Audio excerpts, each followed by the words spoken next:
tu palabra y por la oportunidad y el privilegio que nos das de estar reunidos en libertad en tu nombre para poder ser ministrados y edificados en tu verdad, en la palabra de Dios.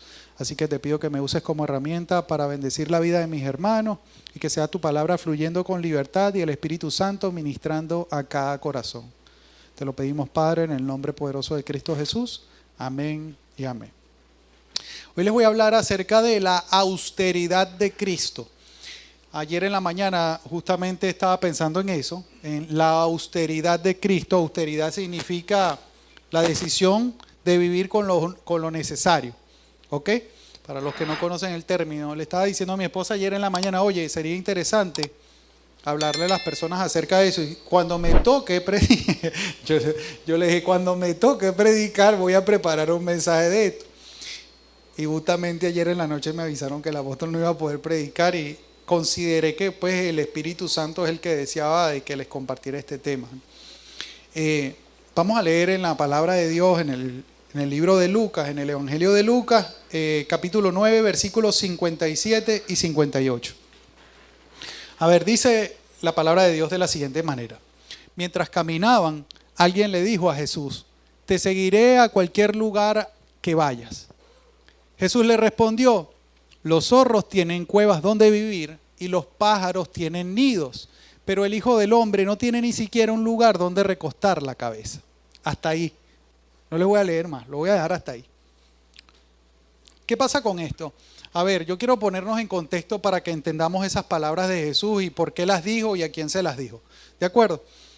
En este punto del ministerio de Jesús, todos sabemos que Jesús era un maestro itinerante, que él viajaba por las aldeas enseñando los principios del reino de Dios. Amén. Dando el evangelio, la buena noticia de la salvación por medio de él.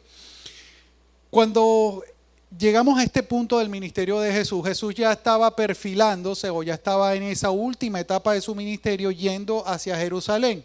Todos sabemos que cuando él llegara a Jerusalén, lo que iba a pasar es que lo iban a apresar y lo iban a crucificar. Pero básicamente ya Jesús había estado durante un tiempo predicando en las aldeas, sanando a los enfermos y haciendo cualquier tipo de milagro que nos podamos imaginar.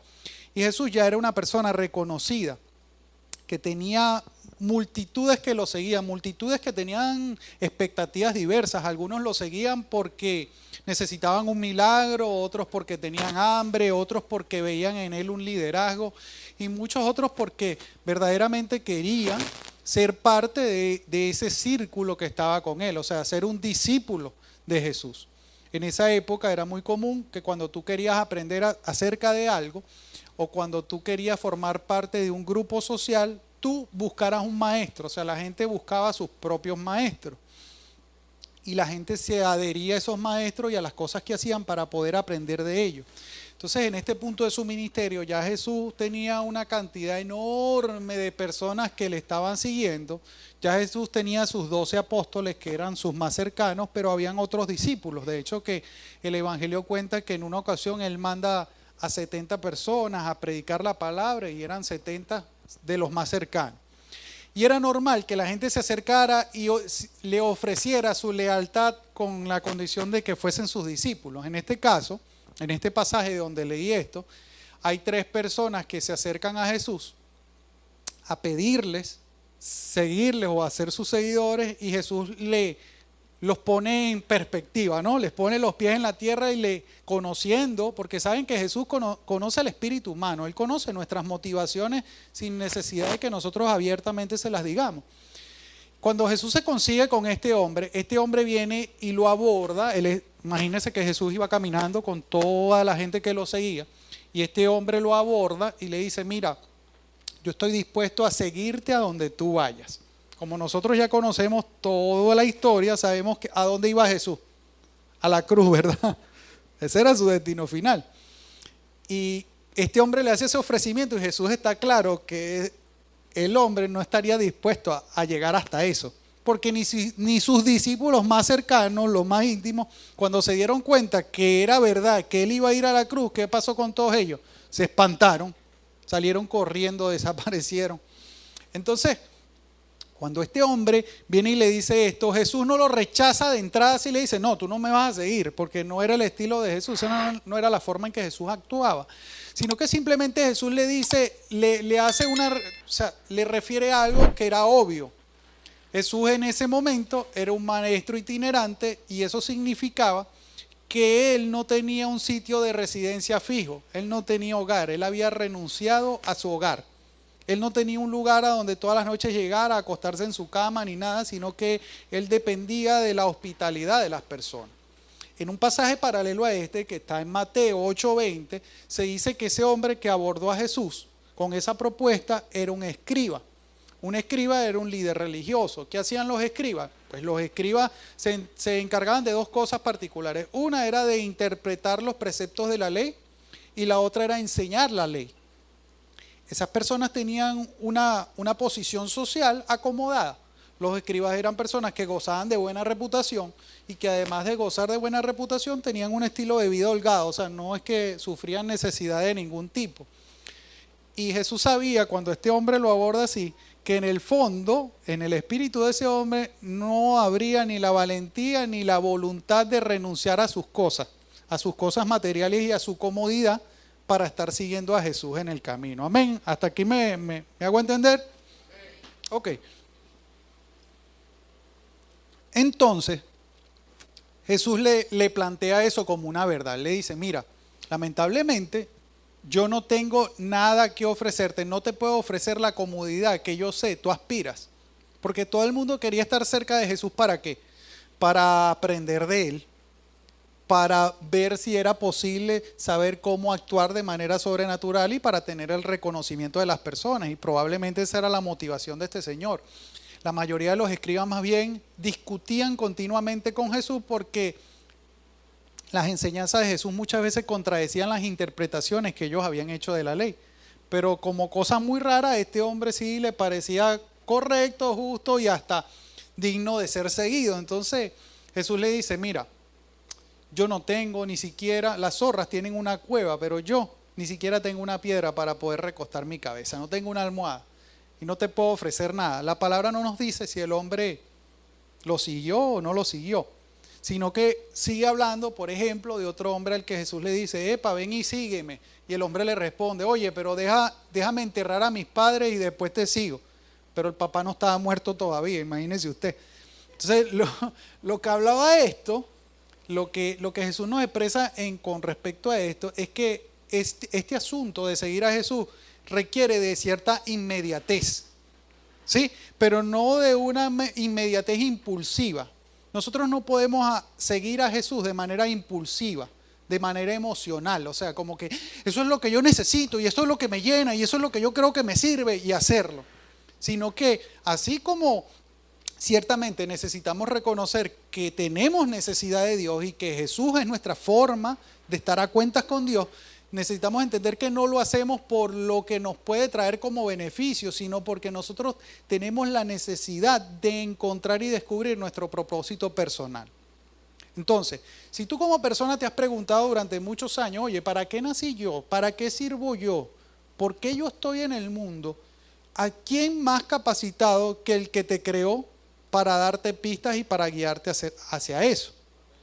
Entonces, cuando nosotros, una de las cosas que nos debe motivar a ir hacia Dios no es tener expectativas acerca de que Dios nos va literalmente en todos los aspectos a mejorar la vida, sino que nosotros necesitamos primordialmente conseguir y conocer nuestro propósito. Amén. Una de las cosas que le pasa a mucha gente cuando llega a Cristo, cuando acepta a Cristo en su corazón, es que llega con la expectativa de que va a haber un proceso de solución a todos los conflictos, problemas y necesidades inmediato. Y al poco tiempo se dan cuenta que no es así. Que seguir a Jesús implica pagar un precio personal, no un precio que sea de carácter material o económico, sino un precio de decisión. Porque seguir a Cristo en primer lugar es una decisión personal que nosotros tomamos, ¿verdad? Pero esa decisión conlleva otra serie infinita de decisiones que implica negarnos a nosotros mismos, o sea, renunciar a nuestros deseos egoístas, renunciar a nuestras expectativas egoístas y poder ir descubriendo qué es lo que Dios nos planteó como vida ideal a nosotros. Amén. Entonces, ¿qué pasa? Que mucha gente cuando llega a la iglesia y escucha el mensaje se emociona con lo que escucha en el mensaje, ¿sí o no? Pero cuando se trata de vivir el mensaje, la emoción empieza a extinguirse y las personas terminan por frustrarse, y por eso es que a pesar de que hacemos un trabajo incansable, nunca llegamos al punto en que la gente se acumule hasta que no haya ningún solo puesto. ¿Me sigue esa idea? Si siempre el que se añadiera se quedara, entonces no hubiesen ya espacio ni cantidades de servicios para que pudiésemos continuar. Pero no es un asunto de que Dios esté fallando o de que nosotros hagamos mal el trabajo, sino que básicamente cuando uno se acerca a Cristo debe estar continuamente orientando las expectativas y las realidades que el Evangelio nos propone. ¿Amén? Ok, entonces ya sabemos que este hombre tenía unas expectativas así como nosotros las tenemos, y Jesús sabía que las expectativas de ese hombre probablemente no estaban alineadas con lo que él podía ofrecerle. Nosotros como hijos de Dios tenemos que entender que esto no es algo que vamos a hacer por emoción, sino por decisión. ¿Qué pasaba en el estricto contexto de lo que ocurría? Por un lado estaba el hecho de que, él era un escriba y un escriba tenía una vida acomodada. Pero no es que Jesús en realidad fuese pobre estrictamente hablando. Jesús como oficio era artesano o carpintero. La gente dice tradicionalmente que él era carpintero. Entonces, un carpintero no era el oficio peor pagado de su época. Jesús había fungido, había trabajado como artesano durante 30 años de su vida, y tanto él como su familia, se podría decir que en el contexto histórico y cultural eran gente de clase media. No pasaban hambre, pero tampoco tenían ostentosidad en las cosas, ¿de acuerdo? Eran personas normales.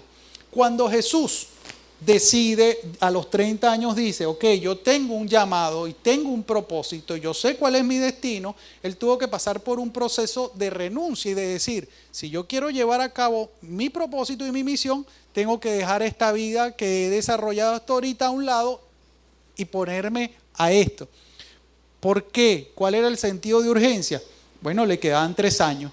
Y en 3 años él tenía que recorrer todo el mundo conocido en ese momento. En 3 años él tenía que formar a los que iban a seguir con el mensaje después de él. En 3 años tenía que cumplir con una cantidad de misiones y de propósitos que él conocía perfectamente en su carácter de Dios. Entonces no había tiempo que perder. Jesús renuncia a todas sus comodidades, a todos sus privilegios, a su oficio, a sus herramientas, y va a cumplir la voluntad del Padre.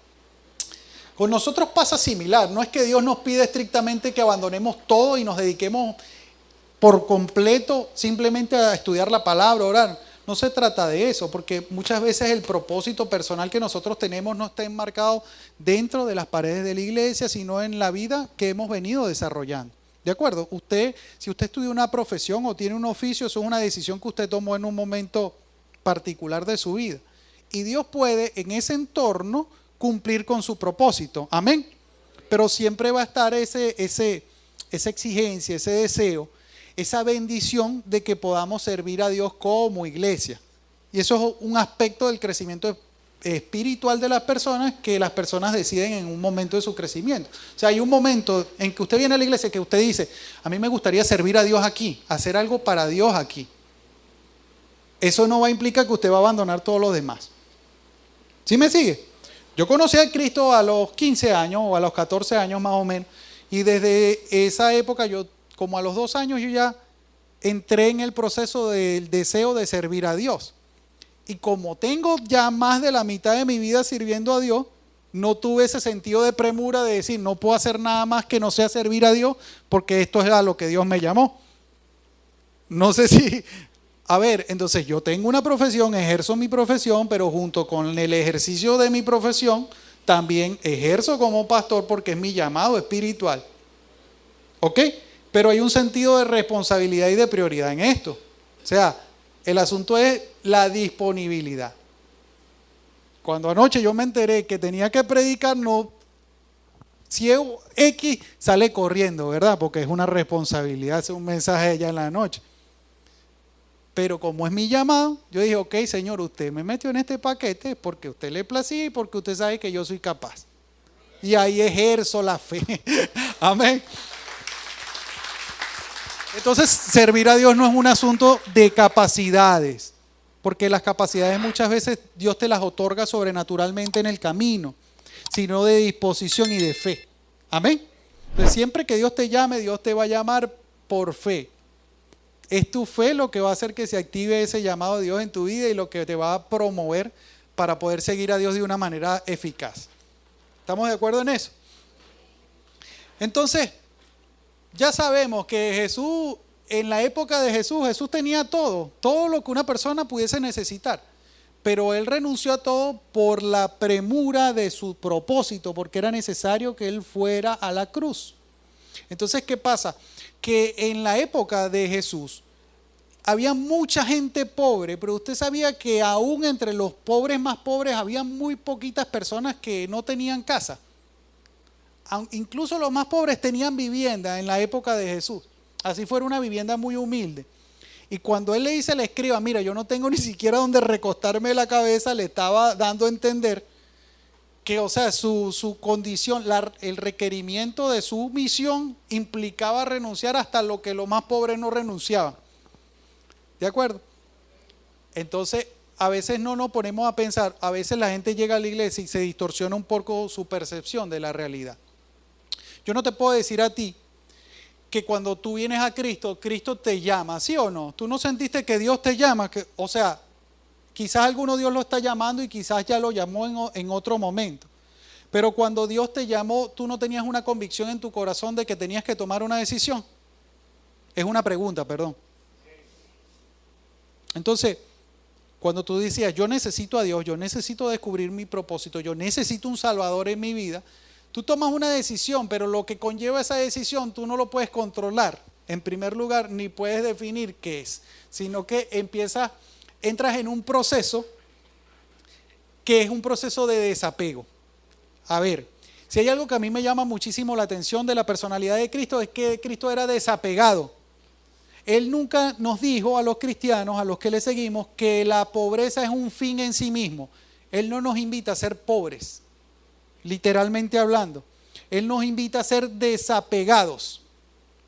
¿Qué significa esto? Que tú, teniéndolo todo, puedes actuar con libertad como si no tuvieras nada y no sentirte, inseguro o desposeído o desvalido. Amén.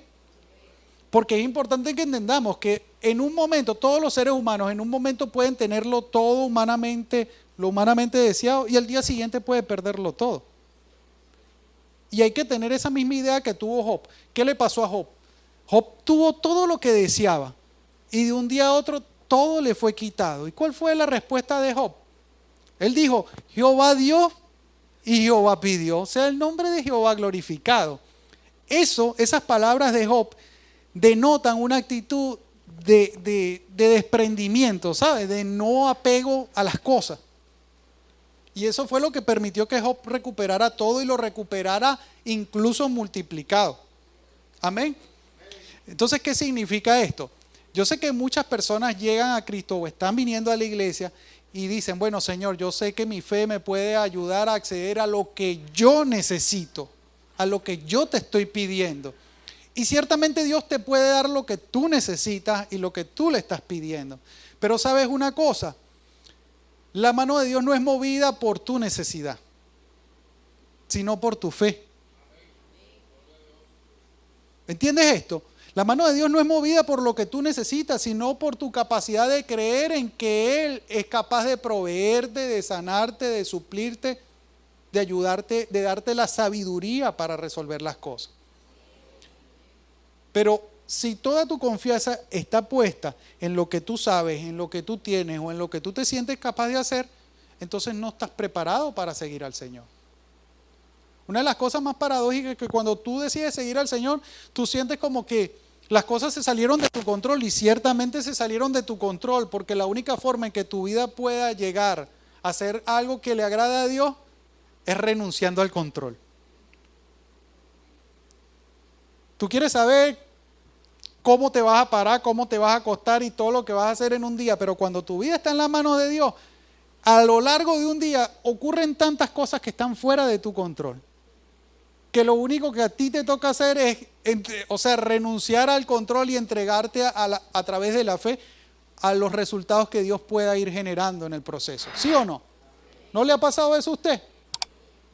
¿Cuántas veces usted ha planificado por completo lo que quiere o lo que puede hacer y cuando usted va a hacerlo nada le sale como lo planificó? A los cristianos nos pasa eso todo el tiempo. ¿Por qué nos pasa eso todo el tiempo? Porque nosotros le entregamos voluntariamente nuestra vida a Dios. Y Dios va a intentar administrar nuestra vida de tal manera que sean nuestros propósitos los que se manifiesten. No nuestras intenciones o nuestros deseos, sino lo que nos conviene. Amén. Entonces no reniegue de Dios. Cuando las cosas empiezan a salirse de eso, no piense que es el diablo que le está saboteando, no discuta con Dios porque Dios le lleva siempre la contraria, sino que la palabra dice que al que Dios ama lo corrige, y muchas veces de esas cosas que a usted se le escapan de las manos son correcciones de Dios para enseñarle a ser una mejor persona, para enseñarle a tener fe, para enseñarle a que si hay alguien que controla el universo y todo lo que ocurre en él, es Él. ¿Qué cosa me llama mucho la atención del Señor Jesús? Miremos esto por un momento. ¿El Señor Jesús en qué condiciones nació? Nació en primer lugar en un establo donde crían animales. Fue un asunto circunstancial. Él pudo haber nacido en la casa de José, con María, pero dadas a ciertas circunstancias, al censo que se planteó, ellos tuvieron que irse de viaje y los dolores de parto se le presentaron durante el viaje. Entonces Jesús, el Rey del universo, nació en un establo donde crían animales, ¿de acuerdo? ¿Y cuál fue su cuna, su primera cuna? Un pesebre. ¿Qué es un pesebre? ¿Sabemos lo que es un pesebre? Un pesebre es un comedero de animales. Es lógico que el Rey del universo tenga como a su primera cuna un comedero de animales. Cierto que no, ¿verdad? Se nos ocurre que debería haber nacido más bien en una cuna de oro. Pero Dios hace cada cosa con un sentido y con un propósito. Vemos a un Jesús que nace y lo acuestan en el comedero de los burros y de los bueyes. Pero a los días llegan unas personas, los sabios de Oriente, los reyes magos, pues. ¿Y qué le trajeron a Jesús esas personas? Incienso, oro y mirra. ¿Era una visita esperada por José y María? ¿Había algo valioso entre las cosas que ellos les trajeron? Ahora, cada una de esas cosas tenía un simbolismo y un significado que no nos interesa ahorita, pero lo cierto es que José y María tuvieron que huir a Egipto porque Herodes estaba matando a los niños. Y hacer un viaje largo era algo bastante costoso. ¿De dónde ustedes creen que salió el dinero para poder huir a Egipto? Entonces, a ver, hay un patrón que Dios nos está mostrando a través de su palabra de manera indirecta, y es este. Cuando tú estás en las manos de Dios, las cosas no necesariamente te van a caer del cielo así y se te van a aparecer en la mesa, pero Dios va a obrar de unas maneras sobrenaturales para que lo que tú necesitas en un momento específico llegue a ti, te alcance de una manera que se convierta para ti en una bendición y no en algo que te pervierte o te corrompe. Amén. ¿Por qué tú crees que hay cosas que tú anhelas y que nunca se te han dado? Y tú dices, wow, ¿en qué estaré fallando yo? Quizás no estás fallando en nada, sino que Dios sabe que si te da eso que tú tanto anhelas, te vas a desviar. Y antes de hacerte un daño, prefiere mantenerte en la situación presente y que empieces a tener cordura y a revisar si eso que anhelas de verdad te conviene o no. Amén. Pero más adelante vemos a un Jesús que quizás era clase media y decide renunciar a todo. ¿Por qué? Porque había algo más valioso a lo que él tenía que hacer. ¿Ser carpintero era algo valioso? Sí, pero él tenía algo más valioso que hacer. ¿Sabe qué era eso más valioso que él tenía que hacer? Morir por usted y por mí. Amén. Quizás eso, ya. Imagínense usted eso. Un carpintero, el hombre, claro, es el Hijo de Dios hecho hombre. Él dice, ok, ya todo esto que hice durante 30 años no tiene valor porque tengo que hacer lo que vine a hacer. Y lo que vine a hacer es morir. Lo que vine a hacer fue predicar y morir. Y a esto voy. Entonces mucha gente sigue a Jesús por los motivos equivocados. Yo no soy quien para juzgarlo. Pero en un momento determinado, si tus motivaciones son las equivocadas, te vas a dar cuenta que estás perdiendo el tiempo. ¿Pasa o no pasa? ¿Saben que en el primer servicio yo hice un comentario como comentario personal y alguien se ofendió? Y lo voy a volver a hacer, no con la intención de que nadie se ofenda, sino de que analicemos a esto con cordura. A ver, yo dije que, por ejemplo, los predicadores en cierto modo somos culpables de las expectativas que las personas puedan llegar a tener acerca de Cristo, porque hay predicadores que son demasiado ostentosos en su manera de vestir y en su estilo de vida, y salen, por ejemplo, en la televisión y la gente dice, wow, yo quiero ser como ese hombre o yo quiero ser como esa mujer. Y terminan siguiendo a Cristo porque esas personas de alguna forma les prometen prosperidad o le prometen, pero no prosperidad del alma, sino prosperidad económica. ¿Pasa o no pasa? Y no es que todo lo que esa persona de repente enseña esté errado, pero realmente no está proyectando a Cristo, porque Cristo se proyectó como un tipo todopoderoso que se vestía de trajes de lujo y no sé qué. ¿Verdad que no? ¿Qué era lo realmente atractivo en Cristo? Su apertura, su sencillez y su austeridad. Él era el rey del universo. Él tenía el poder de bajarse de la cruz. Él tenía el poder de abrir un hueco en el piso y sacar dinero. O sea, todas esas cosas podían estar. Pero él estaba enseñando a sus discípulos que el método que Dios usa para proveernos no es tener holgura, sino tener lo necesario en el momento oportuno. Amén. Nosotros vivimos todo el tiempo frustrados con nuestros sueños de opulencia o de exceso, cuando lo que Dios nos ofrece es lo justo en el momento oportuno. Amén. Y quizás esto haga que muchos se frustren y digan, entonces yo no quiero seguir ese Cristo, yo prefiero seguir al Cristo que me enseñan en enlace o no sé qué. La persona se ofendió porque yo les comenté que a mí me parecía una manipulación y un engaño decirle a la gente, haz un pacto con Dios y trae dinero, porque si tú traes el dinero, Dios te va a dar más dinero. ¿Dónde enseña eso la Biblia? Entonces yo no estoy haciendo un juicio de esas personas. Cada uno de nosotros ha de rendirle cuentas a Dios por todas sus acciones, sea cual sea la posición en que estemos parados.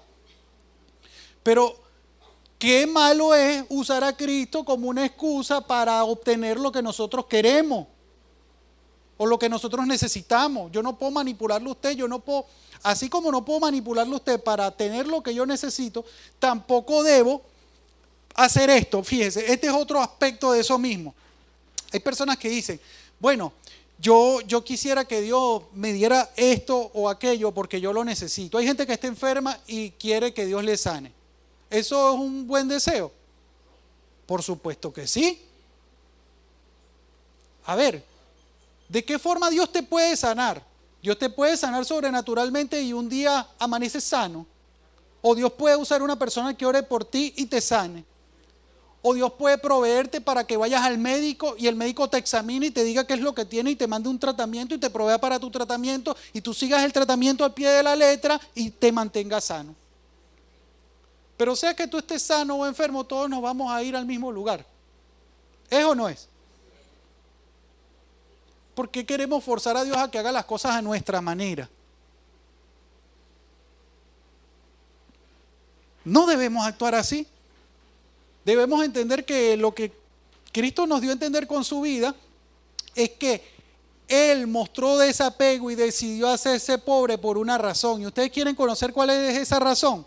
Se las voy a mostrar. 2 Corintios 8:9. Vamos a leer 2 Corintios 8:9.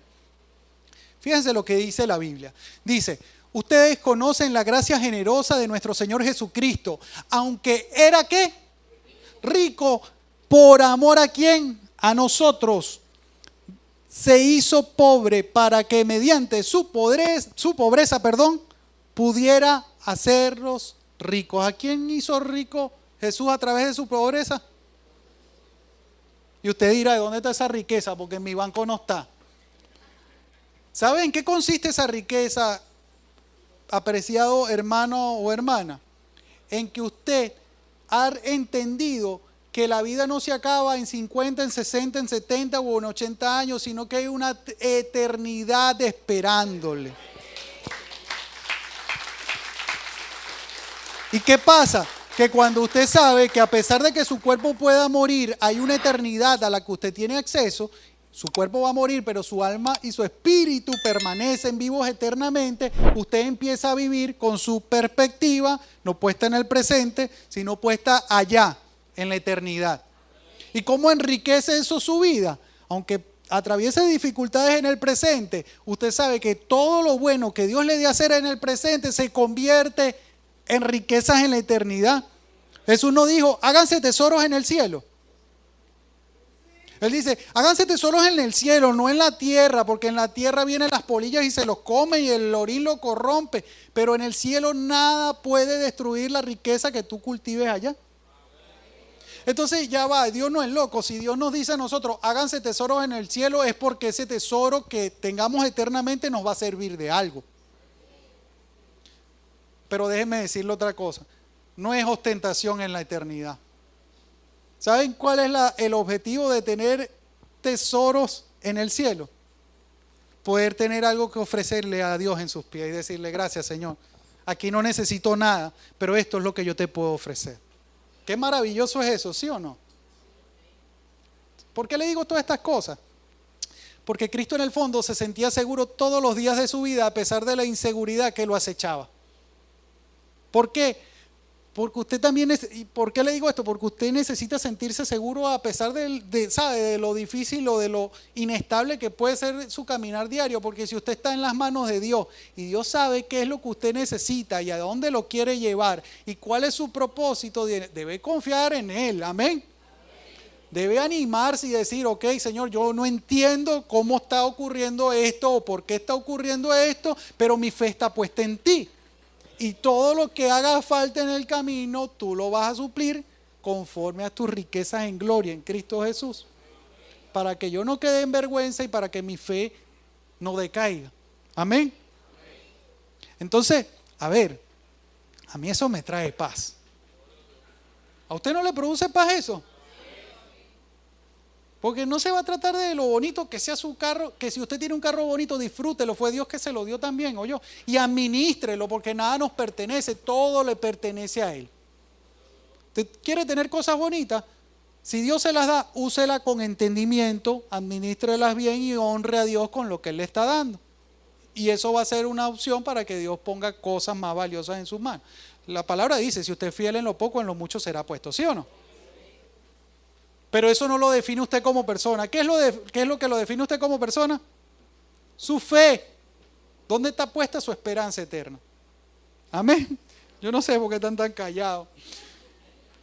¿Qué dice Mateo 6:33? Por favor, pon Mateo 6:33. Busquen el reino de Dios por encima de todo lo demás y lleven una vida justa. ¿Y qué? Y Él les dará todo lo que necesiten. Entonces, ¿Jesús demostraba con su vida desapego? Sí. ¿De qué dependía el desapego de Jesús? De dónde estaban puestas sus prioridades. ¿Cuál era la prioridad de Jesús? Renunciar a lo que hacía, a lo que tenía para ir a la cruz, que era su propósito. Usted puede estar seguro que si en su vida usted pone a Dios en primer lugar, Dios va a empezar a encaminarle hacia su propósito personal.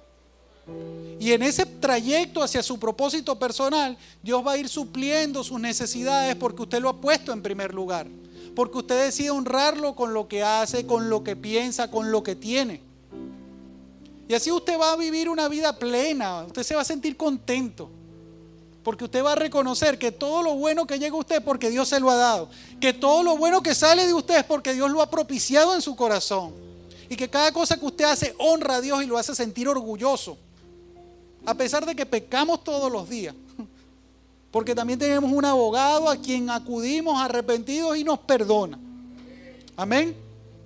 Entonces que no desmaye su espíritu. A veces hemos vivido siempre cuesta arriba de unos años para acá, ¿sí o no? Cuando pensamos que las cosas se están enderezando, se vuelven a torcer. Pero Dios nos ha faltado en todo este tiempo. La gloria sea para Él. Denle un fuerte aplauso al Señor.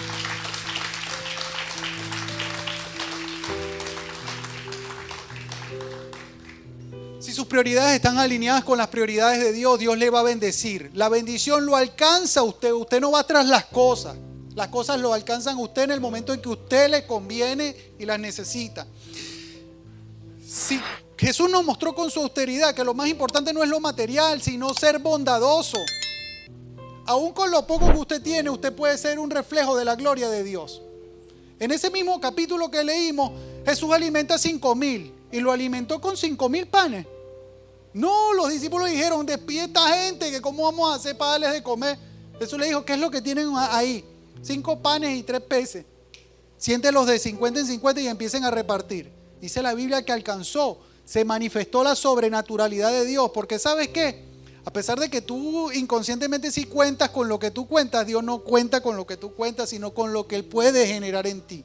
Amén. Gózate. Entonces, empiece a hacerse tesoros en el cielo. ¿De qué manera? Manifestando la bondad de Dios con lo que usted tiene. No siendo ostentoso, sea sencillo. Gócese con lo que Dios le dio, disfrútelo.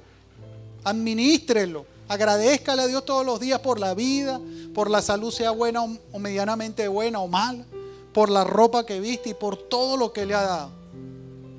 Porque Dios se lo ha hecho llegar a usted porque lo ama. Hay 3 cosas que yo quiero que usted no olvide esta mañana. La primera es que reconozcamos que seguir a Jesús no es una decisión fácil, porque vivir honrando a Dios requiere ciertos niveles de renuncia de nuestra parte. Si usted quiere seguir al Señor, constantemente va a tener que estar renunciando a ciertas cosas. Se lo digo que estoy renunciando a cosas desde hace 20 y pico de años.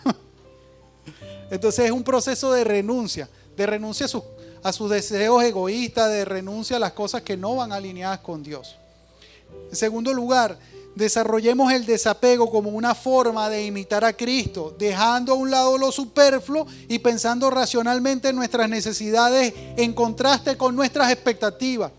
Una cosa son tus expectativas y otras cosas son tus necesidades reales.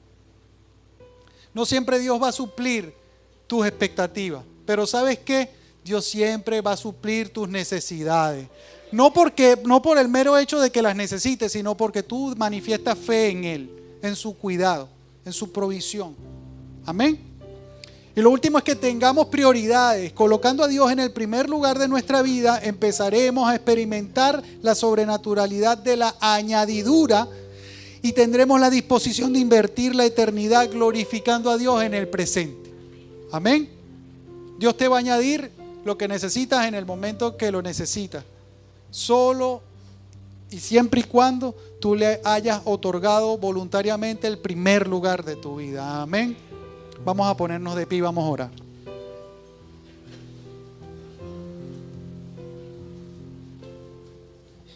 Te damos gracias, Dios, por tu palabra, porque tu palabra tiene mucho que enseñarnos todos los días, Señor.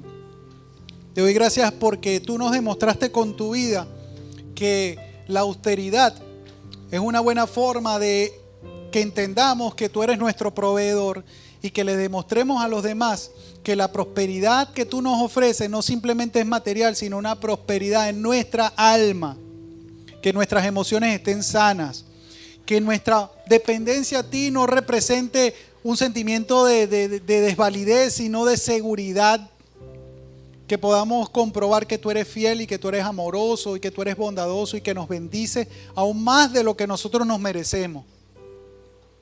Ayúdanos a querer vivir como tú viviste. Ayúdanos a manifestar a través de nuestra persona eso que tú manifestaste a través de tu persona. Y ayúdanos a depender de ti y a reconocer en cada una de las áreas de nuestra vida que tú has estado presente y que tú nos has ayudado en todo. Por lo tanto, podemos confiar en que lo seguirás haciendo hasta el momento en que nos llames a tu presencia, Señor. Danos ese deseo de ayudar a los demás, aún con lo poco que tenemos, y de ser bondadosos y de hacernos esos tesoros en el cielo, porque realmente queremos tener algo que ofrecerte cuando te veamos cara a cara. Te lo pedimos, Dios, en el nombre poderoso de Cristo Jesús. Amén y amén. Dele un fuerte aplauso al Señor.